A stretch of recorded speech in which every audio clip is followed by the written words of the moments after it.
श्री गुरुभ्यो नमः। आज हमारे एक शिष्या हैं श्रीमती सीमा बर्णवाल ने एक प्रश्न किया है कि गुरुजी, जैसे पूजा पाठ जो हम लोग करते हैं तो देवताओं से दीपक कैसे हमको जलाना चाहिए, दीपक की बाती कैसे होना चाहिए और दीपक किस दिशा में जलाना चाहिए, कृपया कर बताने की कृपा करें। गुरुजी को प्रणाम। तो आपको बहुत बहुत आशीर्वाद हो, आपने अच्छा प्रश्न किया है। तो प्रायः जो प्रश्न आपका है कि भाई दीपक कैसे जलाना चाहिए, तो आप ये ध्यान रखें कि जब भी आप दीपक का ज्योत जलाएं तो प्रथम ध्यान रखें कि पूरब के मुख हो, क्योंकि सूर्य भगवान जिधर से निकलते हैं तो देवता उधर से ही आते हैं, उधर ही बैठते हैं, विराजमान होते हैं पूजा पाठ में। तो जब भी आप दीपक को इस तरह से दिखाएंगे तो उधर से देवता आए हुए सन्मुख हैं तो उनको दीपक की ज्योति प्राप्त आपको होगी। अर्थात पूरब दीपक दिखाना सबसे श्रेष्ठ है। पूरब की अगर कोई दिक्कत है तो आप उत्तर मुख भी कर सकती हैं, पश्चिम और दक्षिण दीपक नहीं करना चाहिए। अगर दाहिना करना है तो फिर जो है आप दीपक को इसका तेल का बत्ती लगा सकती हैं। और शास्त्र में ऐसा लिखा हुआ है कि देवताओं के दाहिनी ओर दीपक, देवताओं के दाहिनी ओर घी का हो तथा तेल का दीपक बाईं ओर हो।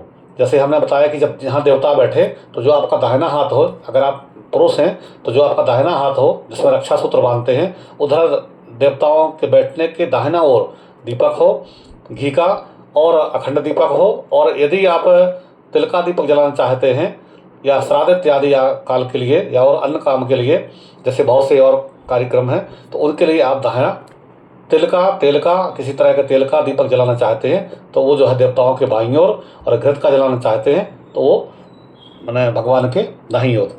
तो शास्त्र का प्रमाण लिखा हुआ है कि घृत दीपो दक्षिणा स्यात् तेल दीपस्तु वामतः स्थितवर्ती युक्तो दक्षे वामांगे रक्तवर्तिकाः। अर्थात घी का दीपक देवताओं के हमेशा दाईं ओर हो और तेल का दीपक हमेशा देवताओं के बाईं ओर हो। और जो बत्ती हो उसमें वाइट बत्ती, सफ़ेद बत्ती हो, सफ़ेद बाती जो हो, सफ़ेद बत्ती उसके अंदर में हो जो जिससे घी जलता है तो वो जो है वाइट हो।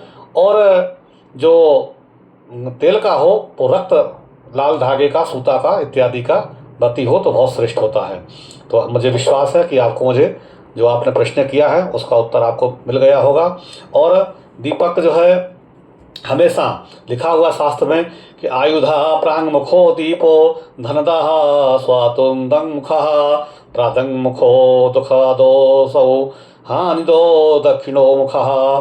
अर्थात आयुधा प्रांग मुखो दीपो धनदः, जो पूरब मुख दिखाया जाता है वो आपको हर प्रकार का कल्याण करने वाला होता है। पूर्वमुखी दीपक हमेशा देवालय में ब्राह्मण को चाहिए कि हमेशा वो दिखाने से उनका बहुत बड़ा फल प्राप्त होता है, उससे आयु की वृद्धि होती है, आयु बढ़ती है।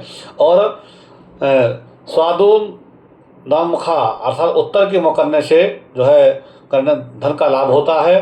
प्रत्यांग मुखो दुखदोष, कोई पश्चिम करने से दुख की प्राप्ति होती है।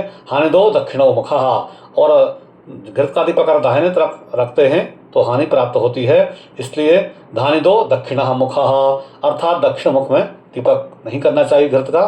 तो ये ध्यान रखें। यह नियम देव कार्य के लिए दीपक के लिए ही है। पितृ कार्य में दक्षिण मुखी दीपक ही प्रशस्त कहा है। जब आप श्राद्ध करेंगे तो उसमें दक्षिण मुखी होगा, लेकिन देव कार्य में आपको पूरब मुखी दीपक हमेशा रखना चाहिए।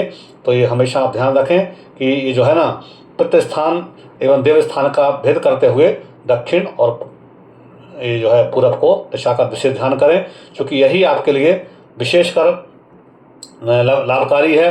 प्रांग मुखोन्ग मुखा दीपम देवागरे दुजालये कुर्याद्यम मुखम पत्रे असिद्ध्यम संकल्प सुस्त्रम।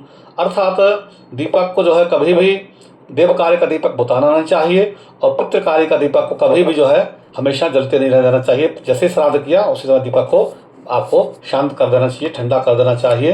तो इन्हीं शब्दों के साथ हम भगवान के चरणों में नमन करते हैं। विश्वास है कि आपको समुचित जानकारी इस दीपक के जो है अखंड दीपक या दीपकों के बारे में, बाती के बारे में, दिशा के बारे में समुचित जानकारी मिली होगी। इन्हीं शब्दों के साथ मैं भगवान को नमन करता हूँ। आपको साधुवाद अस्तु।